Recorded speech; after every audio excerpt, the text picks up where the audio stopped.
If you would like to get hotties started on a topic, all you got to do is bring up chains and chain loops. This has become a constant topic on our other show, Marginal Gains, and one the hottie takes a lot of delight in nurturing. So it is with just a tiny bit of hesitation that I'm going to dare mention it here. Go ahead, hottie. Chains and lube. Have at it. All right, great. Thanks for opening that door. Yes, this is one of my favorite topics, and hopefully you plan to start with a new chain at Leadville. For people on 11-speed, you can run a Shimano chain even if the rest of your drivetrain is not. Now, the 12-speed world has closed off that flexibility, so if you have Shimano 12-speed, make sure you run a Shimano chain. As for lube, I am a huge proponent of hot waxing, but yeah, I understand. Hot waxing is not for everyone.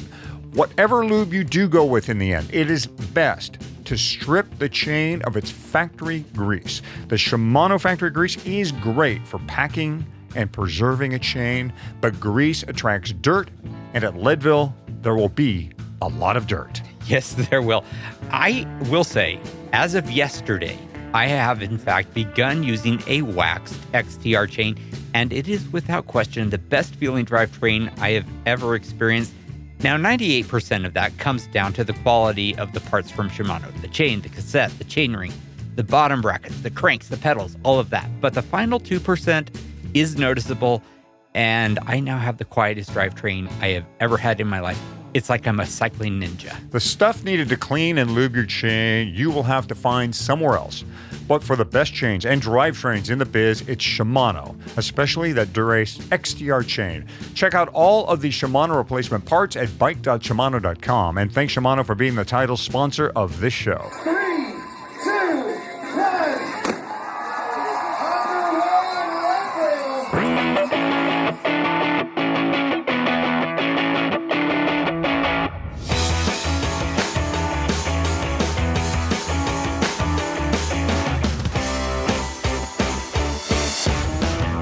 Leadville, the podcast for the 100-mile mountain bike race presented by Shimano. It is season 7, episode 21 of the show that breaks down, builds up, gets you ready, and freaks you out for the highest, hardest one-day mountain bike race in the country. I'm Michael Houghton, Hottie to Most. And I'm Fatty. We are back with a real listener favorite, and that has become an annual episode, our Ask Us Anything show, where we ask our listeners for questions, then do our best to answer. And speaking of listener favorites, for the second time on this annual episode, and maybe like the 5th time overall on this show, we have 21-time finisher Nate Whitman alongside. Nate is a 4-time top 10 overall finisher at Leadville with a sub 7-hour finishes, 13 sub 7:30s in a row, including last year, Nate, when you finished despite having surgery on a torn bicep just weeks before the race. Now, you couldn't miss Nate on course, folks, because he raced wearing this articulating arm brace that gave him an almost Transformers look. So we welcome back our friend Nate Whitman. And Nate, we are guessing that all is good on the health front this year. And so as not to assume anything, too, you are going to race the Leadville 100 this year. Hi, guys. Thanks for having me on. This is awesome. I love it and look forward to it every year. And yes, indeed, I will be back going for that 22nd finish at the Leadville 100 in just a handful of weeks at this point. So, yep, all on track, healthy, recovered from surgery last year and a really wild experience, and excited to be back to something a little bit more like my norm. Yeah, cool. No arm brace this year, I hope. No extras. No, I don't. I won't have to have the arm brace. I love that you remember that. I had bicep tendon surgery 35 days out from race day, so just about 5.5 weeks. The protocol was a 12-week recovery, not to ride the Leadville 100, but simply to even lift a gallon of milk. So I told my surgeon, Dr. Eric Dorff, who himself is a killer cyclist and has done Leadville a handful of times with some pretty fast finishes.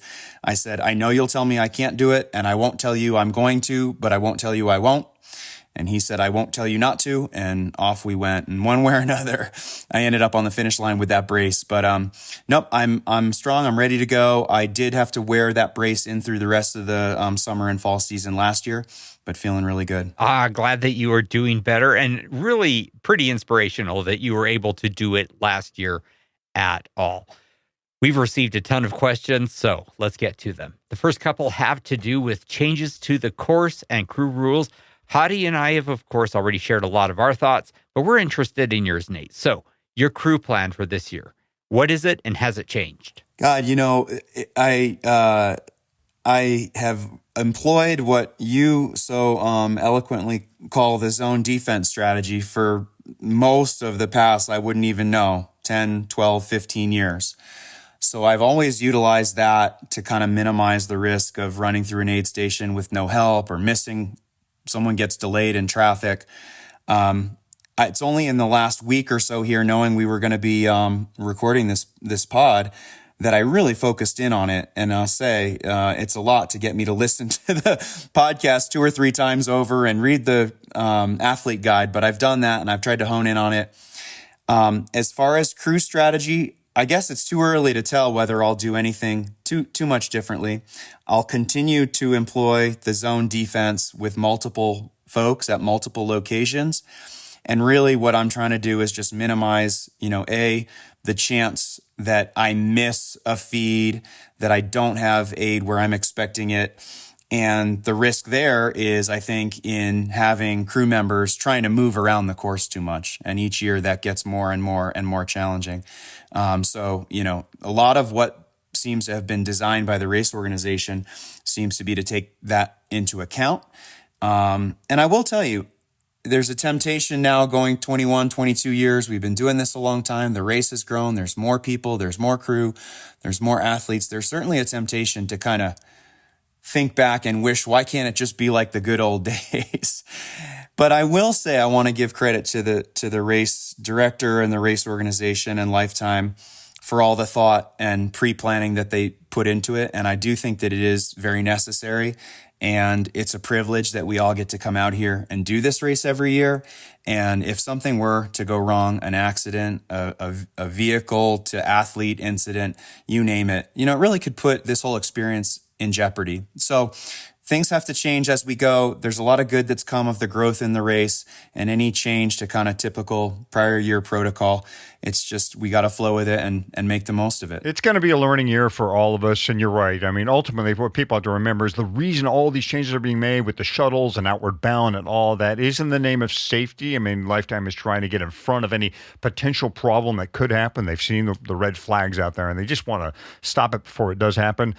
That may mean some we're going to give this little trial and error, right, with shuttles and doing the thing with parking passes for a limited few at Twin Lakes Dam and all the wristbands that'll go out. But so we kind of got to be flexible with them in the process. Nate, they've also got a kind of a small, new and significant section of the course. We're talking about a piece of single track between Highway 300 and Highway 11 as you're going outbound, before you reach the pipeline section.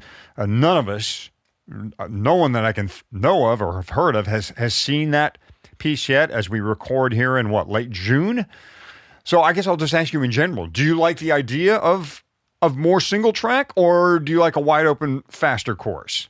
Yeah, looking at this course change, I will say, and Eldon, you'll agree with me and probably one or two up me on this one, but as best I can recall, this is going to be at least the 4th different minor iteration of how the riders on race day go from essentially the bottom of the power line and through the pipeline. I can remember at least 4 different incarnations and maybe a 5th somewhere there that I'm forgetting. So it's not, in terms of mileage and time, it's not a significant part of the race. If there's more single track and it's interesting, great. It's not something that right now, until we know what it's all about, I don't think anyone can really say how it might impact the race or your thinking as an athlete going through there. The one thing I did think about in looking at the map and my years of experience going through what sounds like a lot of the pavement in that area that will get cut off is this. That moment was always kind of an interesting moment. You'd have the start, you'd come up St. Kevin's, you'd be huffing and puffing, you'd be thinking about the day, how are you feeling? You come down the power line. When you hit the pavement at the bottom of the power line and turn right, it's still kind of climbing and rolling and twisting. And where I'm going with it is, at that point, you don't really have visibility. You may say there's a couple guys in front of me, maybe there's a couple guys behind me. It's not until you kind of round the left-hand bend at the fish hatchery and are staring down this long, mostly flat straightaway that you sort of get a perspective of what I would call sort of the road or gravel-ish nature of Leadville.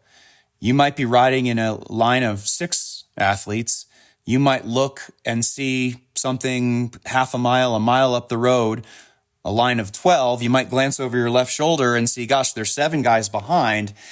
And a little bit of interesting kind of race dynamics always materialized in that moment when you came onto that paved straightaway. And from my understanding of the course change and the map, it's pretty much exactly at that moment that you'll duck to the right through something in and around outward bound, and you won't have that. So I don't know how it'll impact. I always kind of like that moment because it gave me a sense of, wow, there's a long way to go. I'll probably be seeing a lot of these riders in and around me for many hours today. Some of them will leave me. Some of them will fall. And you can think about whether to try to catch up to a group ahead, let a group behind catch up to you. So it's a little bit of interesting dynamic that I think happens there that, from my understanding, may go away, but there may be new strategy and tactic and thinking that happens once we see how the new course routes through the outward bound property and reconnects going into pipeline. You know, we haven't done it yet, and so I can't say this for sure, but I think the biggest change that we are going to experience through this course change is that it is one less, or let's say 2 less, actually, because there's, of course, the return trip moment where you can burn yourself out. On that road section, without fail, there is always some big guy who has decided this is the moment for him to show exactly what his FTP is. and, you know, people get on board that train and they are riding at, 280 watts. For me, that's a high number. For you, it's a low number. But people go and they really burn themselves like a Roman candle on that section. Instead, it's going to get a little bit jammed up because it is single track, and we're going to be funneling from 3 across to 1 across there. There aren't going to be passing opportunities in a place where there used to be a lot of passing opportunities. It is not going to be technical single track, so it will be an opportunity to eat, because I think we're going to be slowed down. We're not going to be, at our limit. And so it's going to change the strategic opportunity. What do you do during this moment? You don't necessarily worry so much about hiding from the wind, and instead you worry about, this is a good opportunity as I, come through outward bound, for me to eat something, for me to drink something, and then it's going to widen out again as you get through pipeline, and you can go ahead and continue on your pacing journey, I guess. Yeah, I agree with that, Eldon, 100%. There's always somebody in that pack that wants to be strong or show that they're strong for whatever reason. Maybe it's athletes who are more used to road riding, road racing, kind of like, wow, okay, this is the part that I remember how to do. I'm going to hit the front and just hammer. And sometimes that's detrimental. So it'll be interesting to see, but I'll withhold any judgment until we see exactly how it connects. Other point, just quickly, and they have made changes over the years, and I applaud Leadville, and I think it's part of the magic of Leadville that, for the most part, the course has stayed the same, and therefore a certain finishing time really means something. And when you say, I broke 9 hours at Leadville, or I broke 12, I made it in under 12, or I did a sub 7, whatever your personal barometer is, it's kind of like I think of the Boston Marathon. It is what it is. And you can say, well, the gear's gotten better and there's more faster athletes, and maybe this day had better weather. But the fact that the course mostly remains the same, and so certain time goals have significance beyond placing, beyond, where you rank in a category, is, I believe, part of the magic of Leadville through the generations. And so whenever I see a change, I just think, okay, is that going to add a few minutes? Is it maybe going to take away a few minutes? And my gut, from having just looked at the maps and looked at some Google Earth and from the past changes they've made over the past 3, 4, 5 seasons, I suspect it's going to be about where we were, plus or minus a minute in either direction, and it may depend on the wind. I think it's going to add 2 minutes to everyone's race time. That's my projection. Now let's get to some of the questions that apply no matter what the year. Here's one that came in. You've lived at sea level and at elevation and have raced Leadville. You must have opinions on getting ready for altitude and when to arrive at Leadville. So I don't know if this is for you or for me. Nate, have you lived at sea level? Yeah, Eldon. The first 8-9 years of the event, I was basically like the majority of the riders coming in from sea level, and I was living and racing and training in Hottie territory there in Southern California. So certainly had a lot of climbing and mountains at our disposal. But at the end of the night, when I laid my head down, I was at 50 feet elevation in Santa Monica or Venice Beach. I had a span of 2, 3, 4 years where I was still living in Southern California, but one way or another was able to spend really significant time in Colorado at altitude. And then it was in 2013 that I moved here to Colorado full time and basically have been living in Evergreen and sometimes in Leadville, but Evergreen, where I am, is about 8,000 feet. So I've kind of come at it from all angles.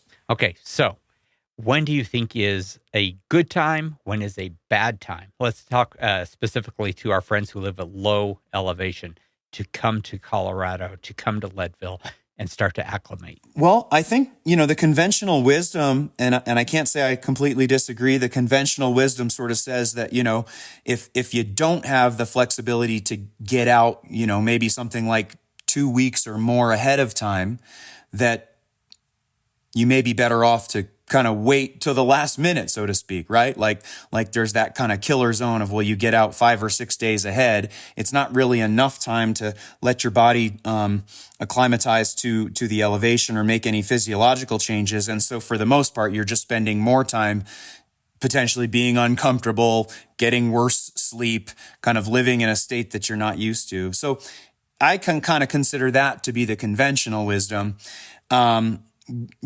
Where I maybe would question that or give advice to individual athletes is I do believe that, and this is not based on any scientific studies or research evidence. It's really just based on, anecdotal, what I've seen from other athletes and friends and folks coming in from different parts of the country.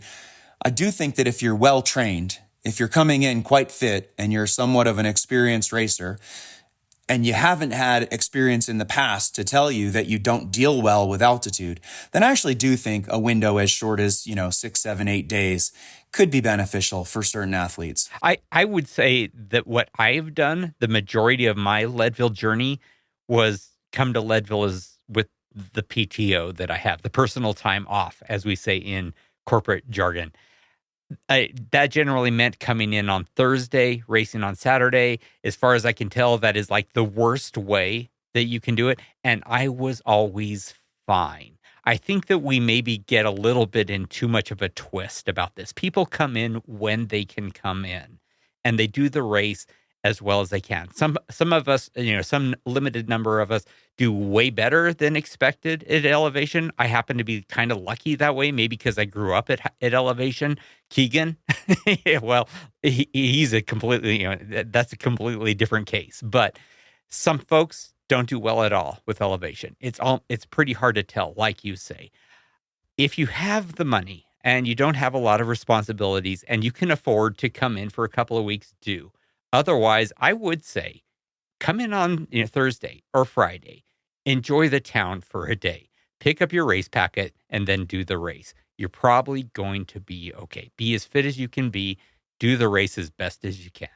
In a matter of a couple of years, Envy has turned its carbon component company into a full-fledged bike company. They do custom plus 3 models that come in stock sizes. They're even the official bike of a pro tour team. So the company, once known as Edge Composites, that was a while back, has come a long way. Yeah, Edge Composites, remember those days, right? Well, despite having its own frames to sell now, something that Envy has stood by is that independent bike builder. The likes of Breadwinner, Rock Lobster, Sage, Scarab, and more all partner with Envy to add some carbon to what is usually a handmade metal bike. And that partnership was on display again at Envy headquarters in Ogden for the annual Grodio Builder Roundup. I've been to that a couple of times. I tell you, it is a tour down some, like a bike museum. This roundup's a great place to see the creative side of bike building.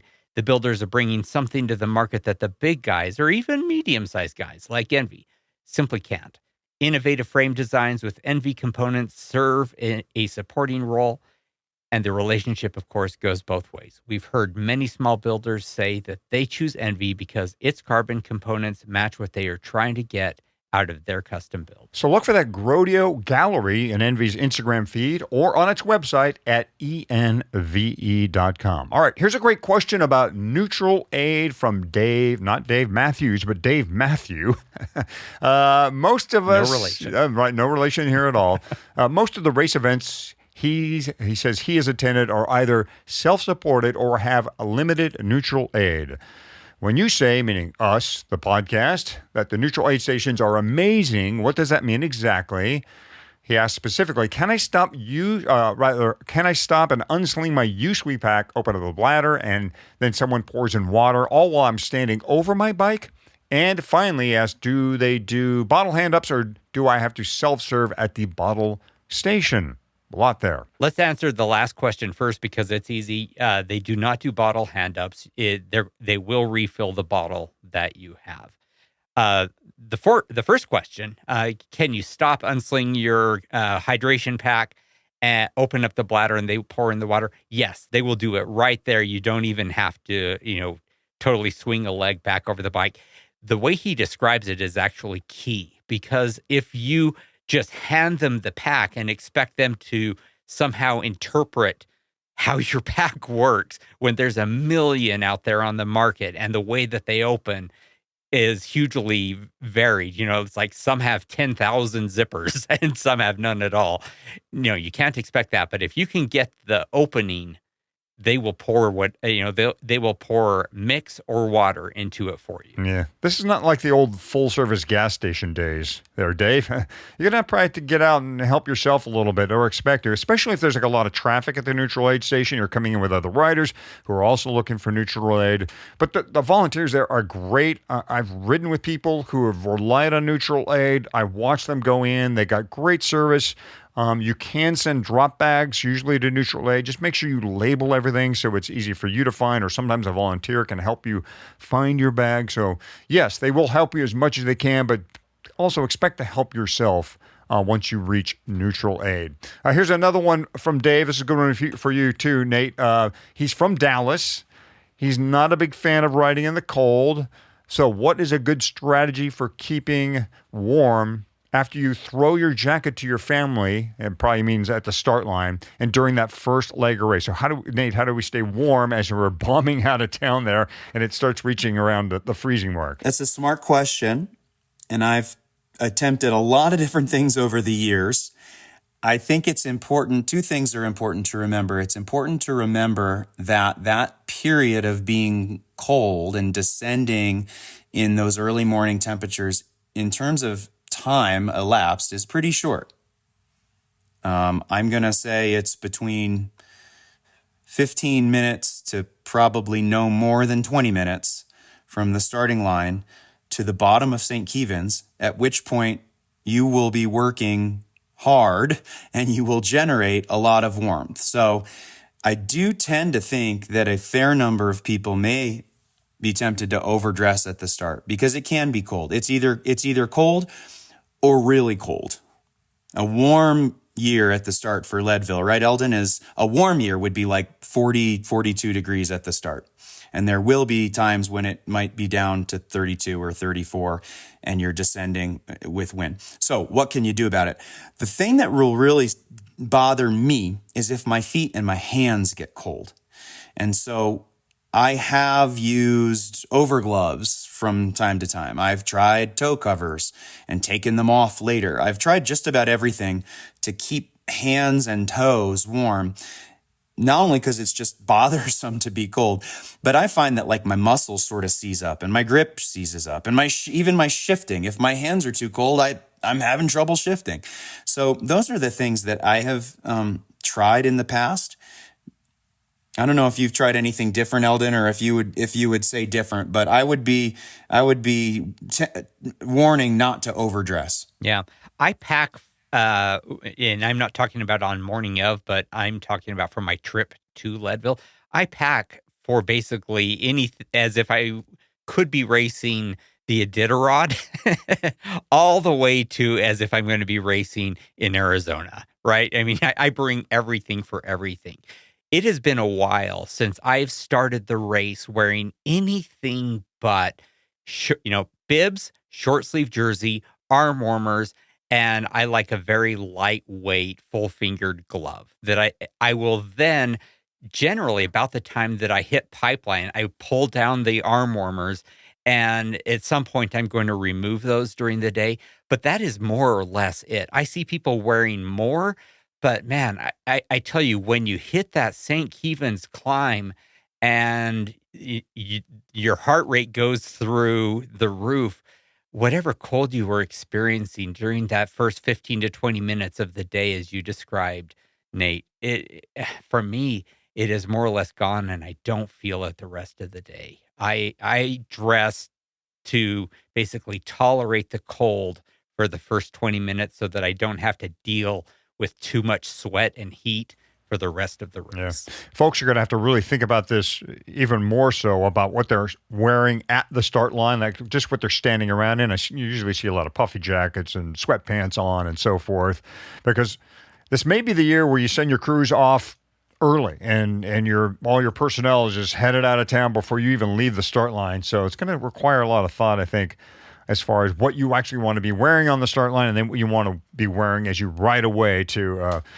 going downhill. I've always been a arm warmers guy. I tend to, like Nate, I try to suffer through it as best I can before I hit Kevins. And once you're on Kevins, you usually start warming up. So a real pro tip on that, Hottie, and this has worked for me, I don't know, for how like 2 decades, is the clothes that I'm wearing at the starting line. It is nice if I have someone to throw them to, but I have no expectation that I am going to get back the sweatpants and the jacket that I'm wearing at the starting line because I bought them at a thrift store a month before. They can, I just toss them out to you, Hottie, if you're there, to a friendly stranger if it's not, and you just live with it. 100% agree. Don't bring your favorite Patagonia to the start line. Don't assume, even if your plan is that one of your family, one of your crew is going to be somewhere near the start to see you, don't assume that you actually will in fact see them, be able to hand to them. It's crowded, it's cold, it's noisy.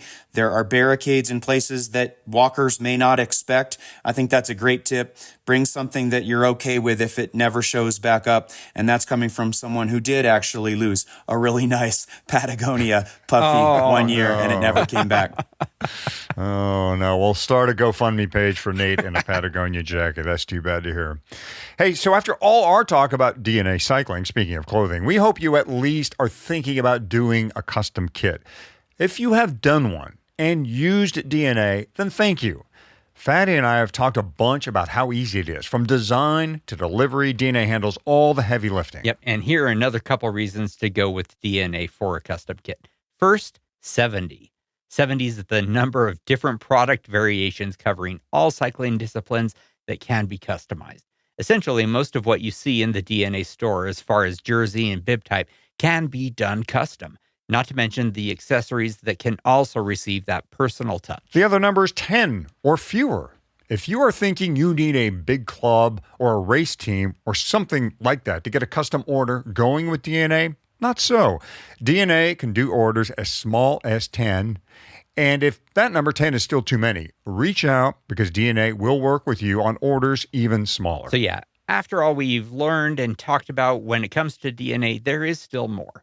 Hottie and I will be in our custom DNA clothing at Leadville should you want a first-hand look, but really, you can be totally confident starting a design without seeing what we have done. For the best in custom clothing, it is DNAcycling.com. All right, Nate Whitman is with us, 21-time finisher, going for his 22nd, I think, if memory serves there. Yep. So I think between the three of us, you're hearing from more than 50 years of experience. Is that enough credibility? I hope so. Here comes the next question, Nate. This is a good one, too. It's from Drew McMillan, asking to dig deep into our memories here. Nate, what is the one thing you have learned that you wish you knew for your first race? I guess I would have to say this notion, and I've talked about it on the podcast with you guys in prior years, that over the course of what is a really long day, you will in fact have highs and lows. And when you have a low, it's important to remember that there's a really good chance, I would say almost definitely, especially early in the day, at some point, you may feel better. You will feel better. I think that is not super obvious to folks who either haven't done Leadville before or maybe haven't done, sort of these, 6 and 7 and 8 and 10 and 12 hour events. It's normal. It's natural. It happens to everyone from 12-hour finishers to elite pros. You are not going to feel consistent, good or bad, throughout the day. You're going to have high points and you're going to have low points. And it took me several years, not only of racing Leadville, but just generally of being a cyclist and committing myself to training and trying long, epic endurance events to sort of realize that was in fact usually the case in almost every one of these. And so when you're in one of those low moments, like don't give up hope and don't focus on how bad you're feeling. Convince yourself that it will turn around. And Leadville is unique for that, for any number of reasons. Number one, it's 32 degrees at the start, and then 90 minutes later, it's 70 and comfortable. Columbine starts at 9,000-ish and goes well up over 12,000. Not only are you climbing for an hour, 2 hours, grinding it away, but all the while you're getting less and less and less oxygen. And the minute you turn around, you get a chance to hydrate and grab some gels or carbs or whatever it is you're using to fuel and come back down. So Leadville, as much or more than any other race, has the natural ebb and flow, the high points, the low points, and take faith that those high points will come. Yep. When you are feeling super low and super bad and just really bonked out of your mind, remember, this is the experience you paid for. You don't want this thing to be easy. It is the highest, hardest one-day mountain bike race in the country. Emphasis on hardest and highest. The one thing I wish I would have remembered or wish I would have known the first time I had raced Leadville 100, wear more sunscreen. Lips, everything.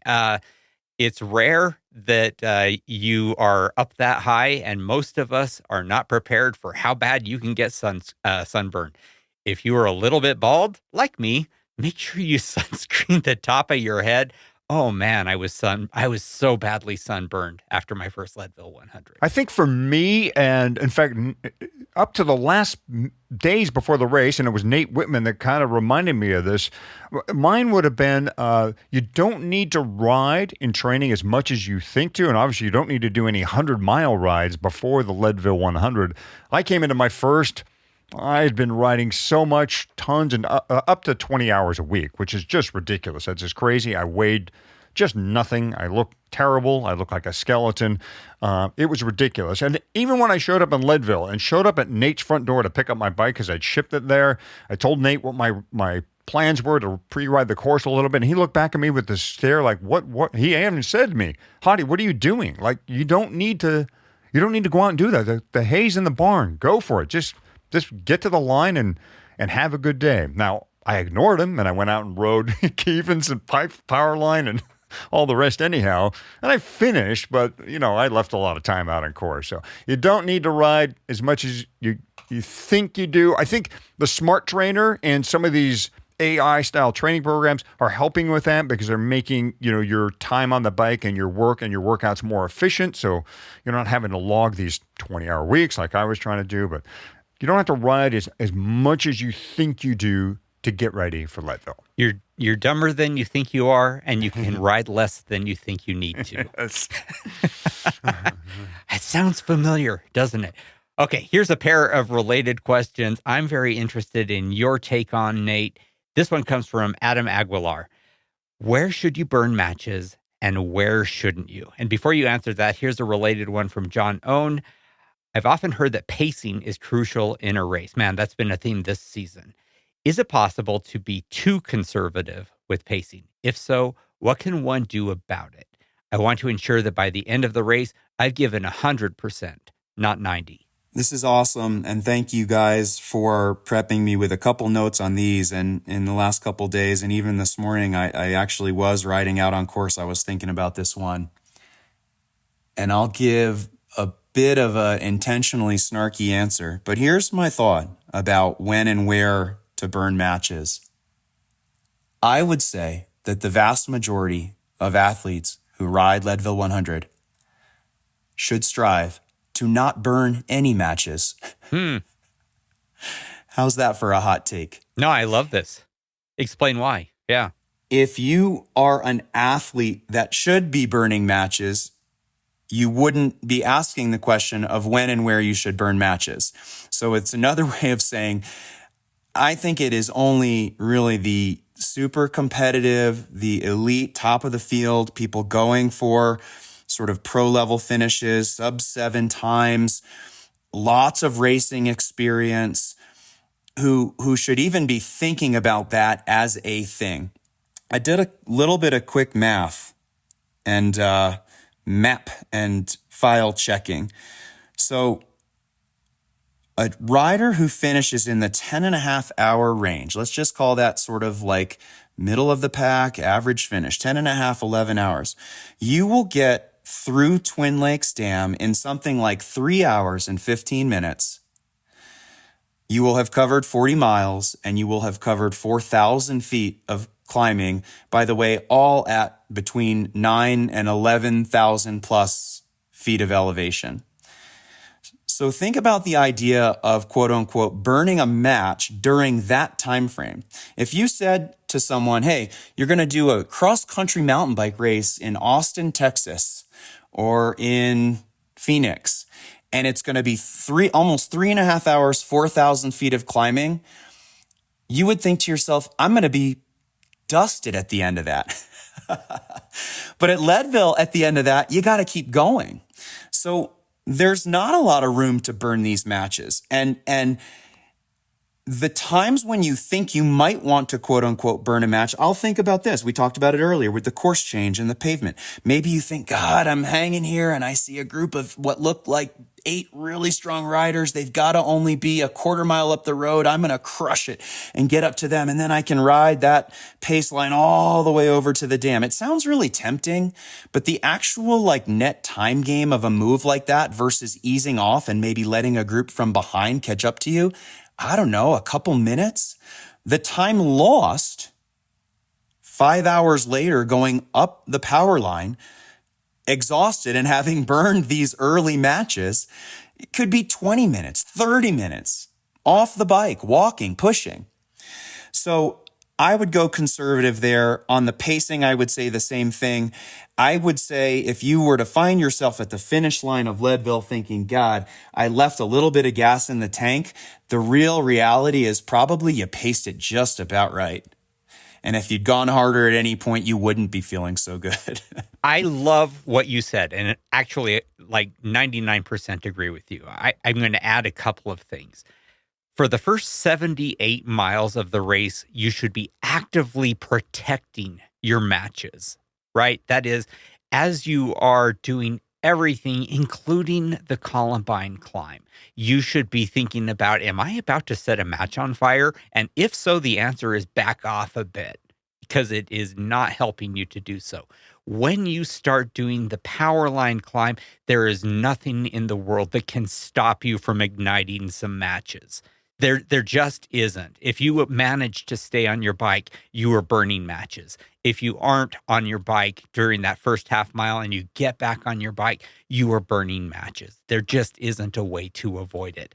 If you get to the bottom of the May Queen climb, that 3-mile pavement climb leading up to Carter, and you feel, and you're like, I still feel good. And this has happened to me sometimes. Hottie hates this section. I have hit it, and the single speeder in me says, time to stand and fly. You are 90 miles into the race, and if you feel like you've got it, by all means, go for it. And I have gone for it, and I've been glad I've done it, and I've gone for it, and have been sad I've done it. This is when you're going to find out whether that match was truly available for you to burn. And if you get to then to the boulevard and you are feeling like, you know what? I still feel like I've got something here. Go for it. Absolutely light it up. And I guarantee you, when you get to the finish line, you will feel like you have given 100%, no matter how the rest of the day is gone. 100% agree, Thaddy, with that. And when I think of burning a match, I almost by definition think about it being early and risky and knowing that you're going too deep too soon. And so I guess I'd rephrase myself a little bit. Save the matches, be conservative, hold back. And if everything goes well, you'll get to the bottom of the power line and you'll still feel really good and you'll feel like you can set a steady pace up it. Maybe you can, get up some sections that if you were more fatigued, you'd have to walk. But yeah, save whatever excess you have for the bottom of power line through to the finish line. And those are the three that you hit on: the power line itself, the paved climb, and the boulevard. Yep. We've said it a million times. The first 75 miles of the race is just softening you up. The race happens in that final quarter. It really does. A lot of Leadville racers will tell you that at one point during the race or more, they experienced cramping. This is something that, frankly, nearly every racer dreads. A cramp can literally bring your race to a halt. The feed knows this too, which is why they have a number of things to help you deal with cramps. And before we go further with product suggestions, we and the feed want you to know there is no one cure for cramping, and why we cramp is at best generally understood. The most common reason is that a muscle is being overused, and a cramp is your body's way of telling you to stop. And as far as what you can take in the heat of the battle, there are a few things available from the feed. One would be something that I've used to pretty good effect, and that would be pickle juice. That is literally the name of the product. I carry one in my jersey pocket just in case I feel a cramp start to go. I open the bottle, down the hatch. Hopefully, it'll give me a minute during which I can make some changes to how I am pedaling. Another one that I have used and like is Hot Shot. These are what you would imagine: a spicy fluid shot meant to divert the attention of your nervous system away from the overused muscle and toward that blast of spice that you've just ingested. Whether you struggle with cramps or not, it is not a bad idea to have some kind of cramp Band-Aid just in case. Claim your $80 in annual credit at thefeed.com/Leadville. Register your email, verify your phone number, then spend your first feed credit of $20 right away. All right, we are at the home stretch now, guys. Let's take one last question from friend of the pod, Rohit Berry. What are the items some people are convinced they need on the course that they simply don't need? What have you carried that you didn't need to carry, Nate? That's a tough one. I think every item you carry is kind of like banking for a contingency against some certain occurrence. So I'm not joking when I say, and you guys probably remember, maybe not in the past decade, but go back 15, 20 years, you'd see people carrying extra tires. You'd see someone pre-tubeless. You'd see someone with a 26-inch tire rolled up and zip tied to the back of their saddle. So when you carry things, I think generally they're the contingency against something happening, whether that's extra clothes, whether that's extra tools. I guess, I go a little bit more minimalistic. I try to minimize weight. I try to minimize bulk in my pockets. But if I had to think about what you could look at, multi-tool is one. Sometimes guys will just throw whatever multi-tool they happen to have, like in their garage or Camelback. You can save a lot of bulk and weight on that if you sort of say, well, what are the things that I really need? What does my bike even have? Why am I carrying a multi-tool that has 32 Allen keys when there's actually only 3 that are going to do anything? The one that does my skewer, the one that does my seat post, and blank. So I think going through and saying, how likely am I going to be to need this item, and what happens if I don't have it, is basically how you cover it. I don't think you need things like, for instance, some of the gravel races, you'll see people with brushes and what they call a mud stick that's like a paint mixing stick to clear mud. I wouldn't bring anything like that to Leadville. I would to the best of your ability, carry just the right amount of fluid without going overboard. I see more people who probably finish a race with still 60, 70 ounces of fluid in a 100-ounce Camelback versus the counter where you ran out of fluid altogether and wished you'd had more. I'd venture a guess to say that's more common. So yeah, there was a period when I read a lot of books about Everest climbers. And there was a quote, and I wish I could remember who said it and in which book, but they said, you pack your insecurities. The things that you worry about, those are what the extra stuff that you bring.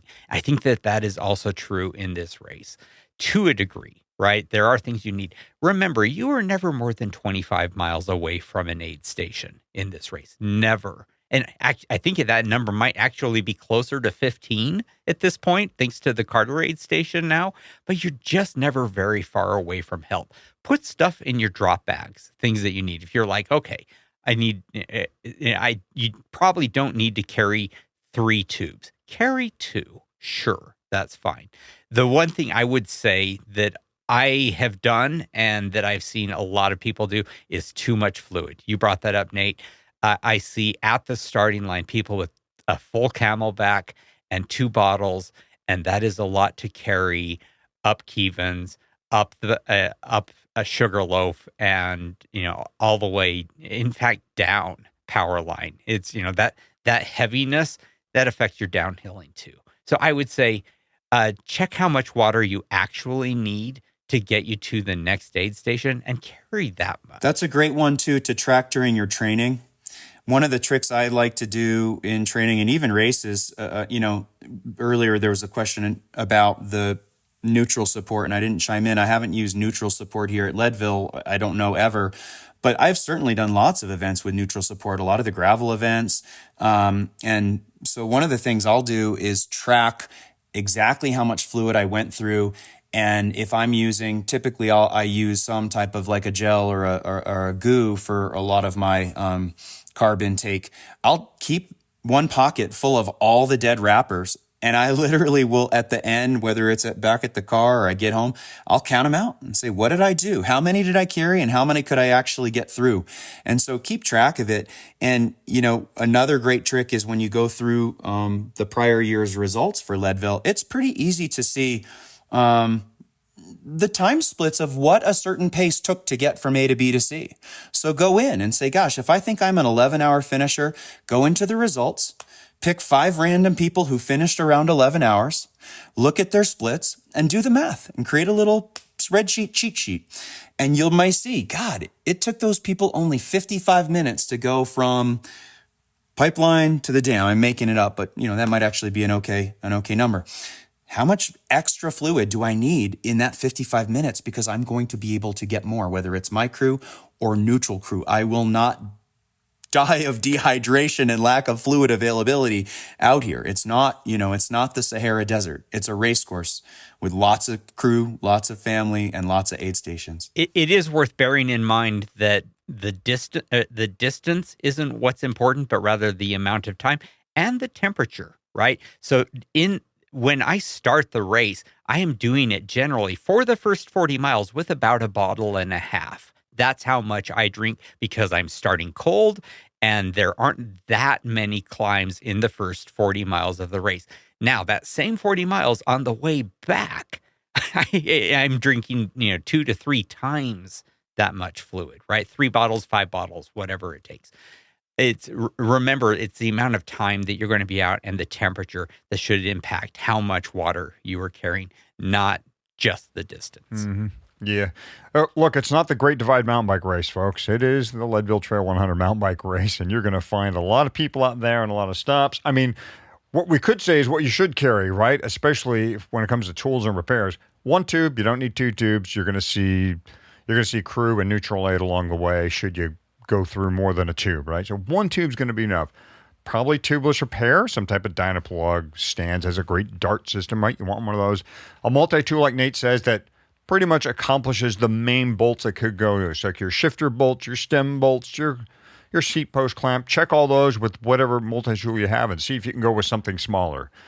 Boy, a big one, a funny one. Should you carry a chain breaker? I would say, yeah, probably, especially if you're hard on chains and some chain links. By the way, one of the tips I like to give people for quick links is make sure that quick link has been used. I always carry used quick links because they snap together easier. Yeah, should you use quick links all the time? No, but in an emergency situation, getting one snapped together quickly on trail, you want something that clips together easily. Those new ones are really tight and they're hard to get engaged. And when you're on trail and you're shaking and nervous, yeah. So obviously, quick link is another good one. The fluids. How about hand pump? I think CO2 is going to be your fastest way to get back moving on trail. Hand pump, I love hand pumps. Don't get me wrong. If I never see another CO2 in my life, great.